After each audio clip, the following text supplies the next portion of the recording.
Guys आपने अपने day to day life की कॉन्वर्सेशन में ऐसे वर्ड्स ज़रूर सुने होंगे जैसे कि साफ साफ, यहाँ वहाँ, बात बात पर, शुरू शुरू में, आज के आज, गर्मा गर्म, आस पास, गोल मटोल, या फिर कुछ और वर्ड्स आप देख सकते हैं सीधा साधा, लेना देना, आमने सामने, टेढ़ा मेढ़ा।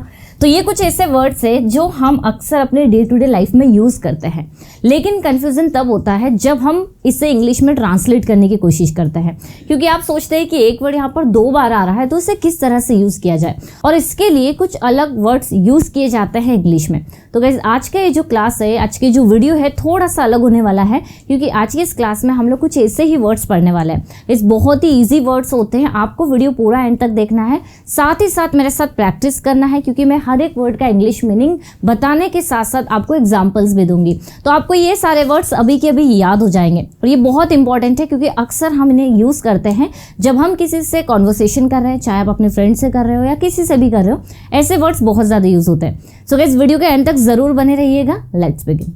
गाइस बात करते हैं सबसे पहले, जो कि हमारा पहला वर्ड है साफ साफ। अब ऐसा आपने अक्सर सुना होगा या आप यूज़ भी करते होंगे, जैसे कि जो भी बोलना है साफ साफ बोलो, या फिर उसने मुझे साफ साफ कुछ भी नहीं बताया। तो जब हम ऐसे वर्ड्स हिंदी में बोलते हैं, उसके लिए गाइस आपको इंग्लिश में यूज़ करना होता है क्लियरली। ये बहुत इजी है, हम इसे अक्सर यूज़ करते हैं, लेकिन जब ऐसे वर्ड 2 बार आ जाते हैं तब कन्फ्यूज़न होता है। अगर हम इसमें एकदम लगाया, देखिए हम डे टू डे लाइफ में ये ज़रूर बोलते हैं कि जो भी बोलना है एकदम साफ साफ कहो, तो जब एकदम लग गया तो और ज़्यादा कन्फ्यूज़न हो जाता है कि अब इसके लिए हम लोग क्या यूज़ करें। तो आपको कुछ भी नहीं करना है, बस आप क्लियरली के आगे वेरी लगा दीजिए। तो वेरी क्लियरली मतलब होता है कि बिल्कुल साफ साफ या फिर एकदम साफ साफ। चलिए कुछ एग्जांपल्स देखते हैं। जैसे मैंने कहा कि तुम्हें जो भी बोलना है एकदम साफ साफ कहो, या फिर तुम्हें जो भी बोलना है बिल्कुल साफ साफ कहो। अब इसे इंग्लिश में हम लोग ट्रांसलेट करेंगे, तो तुम्हें जो भी कहना है, सिंपल हम ट्रांसलेट करेंगे से very clearly what you want. What you want मतलब ये नहीं कि जो भी आप बोलना चाहते हो, what you want say very clearly, जो भी आप चाहते हो बहुत ही साफ साफ कहो। या फिर उसने मुझे एकदम साफ साफ सब कुछ बता दिया, she told me everything very clearly. She told me everything very clearly मतलब उसने मुझे सब कुछ एकदम साफ साफ बता दिया, बिल्कुल क्लियरली एक्सप्लेन कर दिया। क्लियर? तो आपको याद रखना है वेरी क्लियरली का मतलब होता है एकदम साफ साफ या फिर बिल्कुल साफ साफ। चलिए देखते हैं हमारा नेक्स्ट वर्ड। किस हमारा नेक्स्ट वर्ड है यहाँ वहाँ। देखिए ऐसे सेंटेंसेस भी आपने सुने होंगे, जैसे कि यहाँ वहाँ मत घूमो, या फिर वह यहाँ वहाँ भटक रहा था, वह तुम्हें यहाँ वहाँ ढूंढ रही थी। तो जब यहाँ वहाँ सेंटेंस में आता है हिंदी के, तो उसके लिए इंग्लिश में जो हमें यूज़ करना होता है वर्ड वो होता है हियर एंड देयर। ओके, इसके लिए आप इंग्लिश में यूज़ करेंगे हियर एंड देयर। इसका मतलब होता है यहाँ वहाँ। जैसे मान लीजिए हमें कहना हो कि वह यहाँ वहाँ घूम रहा था, भटक रहा था। घूमना या भटकना इसे इंग्लिश में कहा जाता है वांडर। तो अब जैसे मान लीजिए मैंने कहा वह यहाँ वहाँ घूम रहा था, तो he was wandering here and there. He was wandering here and there. Here and there मतलब नहीं कि यहाँ वहाँ, ठीक है। या फिर हम बोल सकते हैं कि मैं मेरा पेन यहाँ वहाँ ढूंढ रही थी, और ये तो टेबल पर ही था, या फिर ये तो मेरे सामने ही था और मैं इसे यहाँ वहाँ ढूंढ रही थी। तो मैंने क्या यूज़ किया? यहाँ वहाँ। अब आप जब इसे इंग्लिश में ट्रांसलेट करेंगे तो आप सिंपली बोल सकते हैं I was searching for my pen here and there. I was searching for my pen here and there. ये और ज़्यादा मीनिंगफुल तब लगेंगे जब आप इसके पहले या बाद में कोई सेंटेंस बनाते हैं, या जैसे मैंने कहा कि जब हम कॉन्वर्सेशन में इन्हें यूज़ करेंगे तो और ज़्यादा मीनिंगफुल लगेंगे। और ये ऐसे वर्ड्स तभी यूज़ होते हैं जब आप कोई इंग्लिश में या हिंदी में बातचीत कर रहे हैं। जैसे मैंने कहा कि मेरा पेन तो यहीं सामने था, लेकिन मैं इसे यहाँ वहाँ ढूंढ रही थी, ठीक है। तो अभी एग्जाम्पल्स में हो सकता है कि इतने मीनिंगफुल ना रहे, लेकिन जब आप इसे प्रैक्टिकली यूज़ करेंगे अपनी कॉन्वर्सेशन में तब ये और भी ज़्यादा मीनिंगफुल लगेंगे। चलिए और कुछ सेंटेंसेस देखते हैं। जैसे तुम यहाँ वहाँ क्या ढूंढ रहे हो, ठीक है। तो सेंटेंस हमारा है कॉन्टिन्यूस। तुम यहाँ वहाँ क्या ढूंढ रहे हो, प्रेजेंट कॉन्टिन्यूस। तो what are you looking for here and there. What are you searching for here and there. Look for या सर्च फॉर दोनों आप यूज़ कर सकते हैं ढूंढने के लिए। चलिए आ जाते हैं नेक्स्ट हमारे वर्ड पर, जो है बात बात पर। अब ऐसे सेंटेंसेस भी आपने सुने होंगे, जैसे बात बात पर वह गुस्सा हो जाती है, या फिर बात बात पर तुम चिल्लाते क्यों हो। बात बात पर उसे रोना आ जाता है। तो बात बात पर इसके लिए आप इंग्लिश में यूज़ करेंगे on every single matter. On every single matter. आप इससे नोट करते चलिए या फिर आप लास्ट में स्क्रीनशॉट भी ले सकते हैं। तो बात बात पर ऑन एवरी सिंगल मैटर, अब देखते हैं सेंटेंस में कैसे यूज करेंगे। जैसे मैंने कहा कि आप बात बात पर रोते क्यों हो, आप सेंटेंस अफर्मेटिव, नेगेटिव, क्वेश्चन जो आप बनाना चाहे बना सकते हैं। बस इतना ध्यान रखना है कि अगर आपका ये वाला वर्ड आ रहा है बात बात पर, तो उसके लिए आप इंग्लिश में यूज कर लीजिए ऑन एवरी सिंगल मैटर। जैसे मान लीजिए मैंने कहा कि तुम बात बात पर रोते क्यों हो, तो वाई डू यू क्राई। देखिए क्वेश्चन है, प्रेजेंट सिंपल टेंस है। Why do you cry on every single matter, तुम बात बात पर रोते क्यों हो, या फिर वह बात बात पर हंस देता है, या फिर वह बात बात पर मेरा मजाक उड़ाती है। ठीक है, तो कोई भी सेंटेंस हो सकता है। तो she makes fun of me on every single matter, she makes fun of me on every single matter, मतलब बात बात पर वह मेरा मजाक उड़ाती है। क्लियर। या फिर बात बात पर वह क्वेश्चंस पूछता है, ही asks questions on every single matter. तो हमारा सेंटेंस कुछ भी हो सकता है, बस आपको याद रखना है कि बात बात पर के लिए आपको एवरी सिंगल मैटर का यूज़ करना है। चलिए आ जाते हैं नेक्स्ट हमारे वर्ड पर, वो है शुरू शुरू में। अब गाइस ये भी यूज़ होता है। जैसे मान लीजिए मैंने कहा कि शुरू शुरू में तो वो बहुत अच्छे से बात कर रही थी, या फिर शुरू शुरू में मुझे सब कुछ समझ में आ रहा था। तो जब आप किसी से बातचीत करते हैं और ऐसे वर्ड्स आते हैं तो उसके लिए आप इंग्लिश में यूज़ करेंगे। आपके पास में 3 वर्ड्स हैं। एक तो है इन द बिगिनिंग, पहला वर्ड आप यूज कर सकते हैं इन द बिगिनिंग। सेकंड आप यूज कर सकते हैं इनिशियली,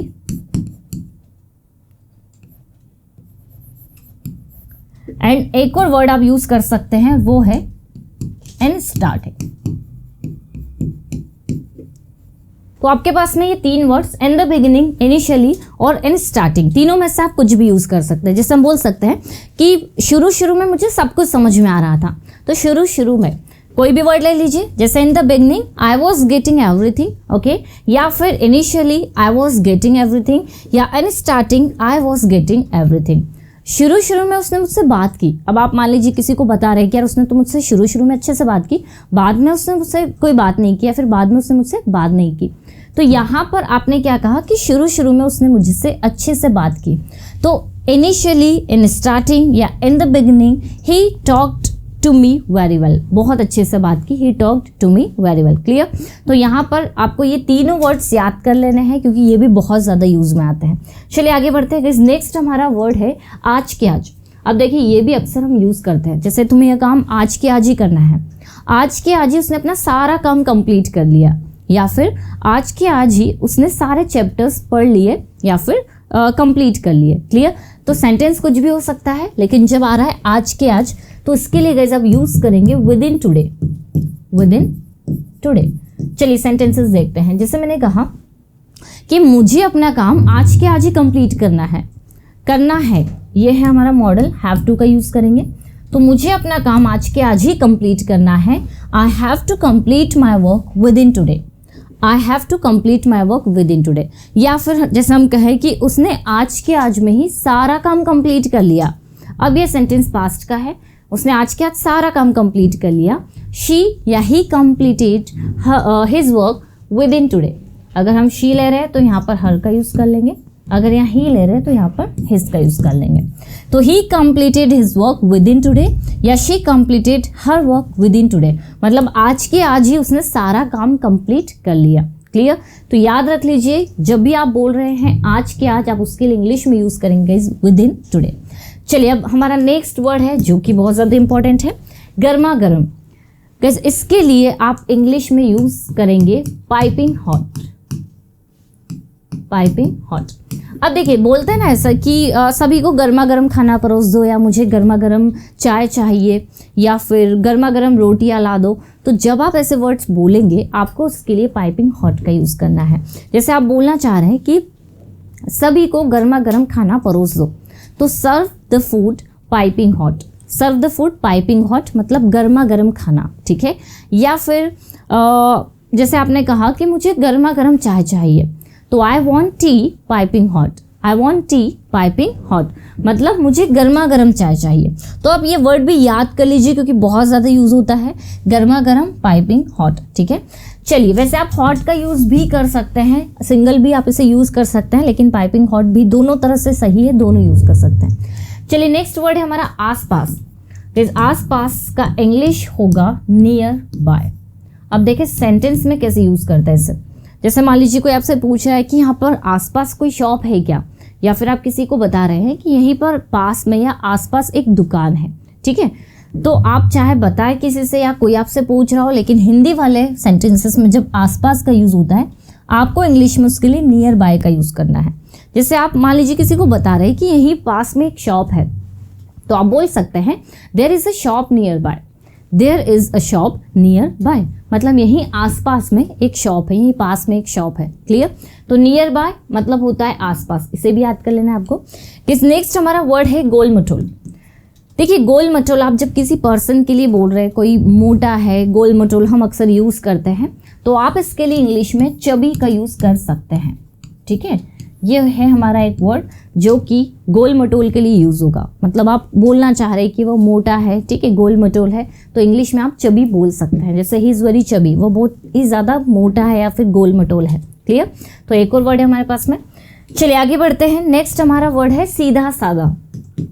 ये सीधा साधा कुछ नहीं, ये आप इसमें जो हम अक्सर यूज़ करते हैं बहुत ईजी वर्ड है और वो है सिंपल। आपको अलग से कुछ यूज़ नहीं करना है, सिंपल का मतलब ही होता है सीधा साधा। जैसे बोलते हैं ना वो बहुत ही सीधा साधा व्यक्ति है, तो सीधा साधा बोला ज़रूर हमने, लेकिन आप उसका मीनिंग समझिए कि सीधा साधा से हमारा मतलब है कि वह बहुत ही सिंपल व्यक्ति है। तो he is a simple man. ठीक है, he is a simple man मतलब वह सीधा साधा व्यक्ति है। क्लियर, चलिए आगे बढ़ते हैं। लेना देना। अब ऐसे वर्ड्स भी आपने अक्सर सुने होंगे, जैसे मेरा इस मैटर से कोई लेना देना नहीं है, या फिर मेरा उस बिज़नेस से कोई लेना देना नहीं है, मेरा उस फैमिली से कोई लेना देना नहीं है। तो जब हम ऐसे वर्ड्स बोलेंगे लेना देना, वहाँ पर गाइस आपको यूज़ करना है टू डू विद। अगर आप लोग मेरे एडवांस्ड इंग्लिश स्ट्रक्चर्स पर बेस्ड वीडियो देखते हैं तो वहाँ पर मैंने ये वाला स्ट्रक्चर को थोड़ा सा डिटेल में एक्सप्लेन किया हुआ है कि हमें इसे कैसे यूज़ करना है। यहाँ पर मैं आपको शॉर्ट में बताऊँगी। जैसे मान लीजिए आपको बोलना हो कि मेरा इस बिज़नेस से लेना देना नहीं है, कोई लेना देना नहीं है, या फिर मेरा उस फैमिली से कोई लेना देना नहीं है, तो आपका सिंपल सा सेंटेंस बनेगा आई हैव नथिंग। गाइस इसमें हैव का यूज़ भी होता है। I have nothing to do with this family। ये देखिए सेंटेंस आपका बन गया I have nothing to do with this family, मतलब मेरा इस फैमिली से कोई लेना देना नहीं है। तो यहाँ तक का स्ट्रक्चर आपका एज इट इज़ रहेगा, और बाद में जिससे भी आप बता रहे हैं, जैसे इस बिजनेस से कोई लेना देना नहीं है, तो विद के बाद आप लगा देंगे दिस बिजनेस। ठीक है, या फिर उनके दोस्तों से कोई लेना देना नहीं है, तो आप विद के बाद में लगा देंगे देयर फ्रेंड्स। तो ये वाला स्ट्रक्चर आपको फॉलो करना है। यहाँ पर हैज़ आ जाएगा अगर आप सिंगुलर की बात कर रहे हैं, जैसे he has nothing to do with this cell phone, या फिर he has nothing to do with this laptop, उसका इस लैपटॉप से या फिर इस डॉक्यूमेंट से कोई लेना देना नहीं है। क्लियर, तो आपको ये वाला स्ट्रक्चर याद कर लेना है। चलिए अब आते हैं नेक्स्ट हमारे वर्ड पर जो कि आमने सामने। इस आमने सामने के लिए आप यूज करेंगे face to face. Face to face ये भी हम अक्सर यूज करते हैं। जैसे हम अक्सर इसे बनाते हैं, जैसे मान लीजिए कि कोई आपसे कह रहा है कि भैया जो भी बोल रहे हैं आमने सामने बोलो, मतलब फेस टू फेस बोलो। ठीक है, तो यहाँ पर आमने सामने के लिए आपको फेस टू फेस का यूज करना है। जैसे whatever you want to say please say face to face, मतलब जो भी आप बोलना चाहते हो प्लीज आप आमने सामने कहो। ठीक है, वह आमने सामने कुछ भी बोलना नहीं चाहती, she doesn't want to say anything face to face. तो फेस टू फेस मतलब आमने सामने, ठीक है, किसी व्यक्ति के सामने। सिंपल है, ये भी हम अक्सर यूज करते हैं। चलिए नेक्स्ट वर्ड है टेढ़ा मेढ़ा। इस टेढ़ा मेढ़ा के लिए आप जिगजैग का यूज करेंगे। ओके, जैसे टेढ़ा मेढ़ा रास्ता, तो आप बोल सकते हैं जिगजैग वे। तो जनरली टेढ़ा मेढ़ा अगर आपके सामने ऐसा वर्ड आ रहा है तो उसके लिए आप जिगजैग का यूज कर लेंगे। चलिए आगे बढ़ते हैं। नेक्स्ट है हमारा रहन सहन और रोजी रोटी। जैसे कि रहन सहन का हो जाएगा वे ऑफ लाइफ या स्टैंडर्ड ऑफ लिविंग। रोजी रोटी का हो जाएगा लाइवलीहुड। चलिए दोनों के एग्जाम्पल्स देखते हैं। मान लीजिए आप बोलना चाह रहे हैं कि यार मैं या फिर आप किसी को सजेस्ट कर रहे हैं, किसी को बता रहे हैं कि तुम्हें अपने रहन सहन के तरीके को या तुम्हें अपने रहन सहन को सुधारना चाहिए। तो आपने क्या कहा? रहन सहन, तो वे ऑफ लाइफ या स्टैंडर्ड ऑफ लिविंग। तो आप बोल सकते हैं you need to improve your way of life या फिर you need to improve your standard of living, मतलब रहन सहन का तरीका जो आपको है वो सुधारने की ज़रूरत है। तो you need to improve your way of life या you need to improve your standard of living. Clear? तो जब भी आपके सेंटेंस में आ रहा है रहन सहन, जैसे मैं उनके रहन सहन को जानना चाहती हूँ, मतलब कोई मान लीजिए कि आप किसी अदर पीपल की बात कर रहे हैं कि मैं उनका स्टैंडर्ड ऑफ लिविंग, रहन सहन का तरीका मैं जानना चाहती हूँ, तो I want to know their way of life या I want to know their standard of living.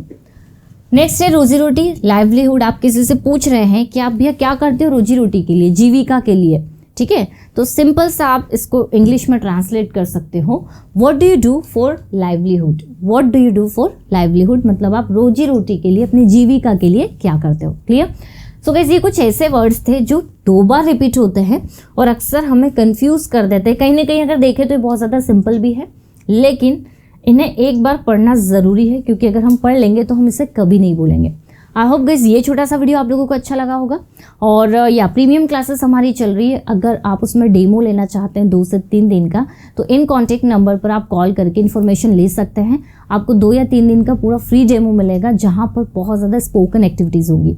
जब आप क्लास अटेंड करेंगे तो आपको खुद को समझ में आएगा कि प्रीमियम क्लासेस एक्चुअल में होती क्या और इसमें क्या क्या एक्टिविटीज़ होती है और इसमें क्या टीचिंग टेक्निक होती है। तो अगर आपको इन्फॉर्मेशन चाहिए आप इन नंबर पर कांटेक्ट कर सकते हैं।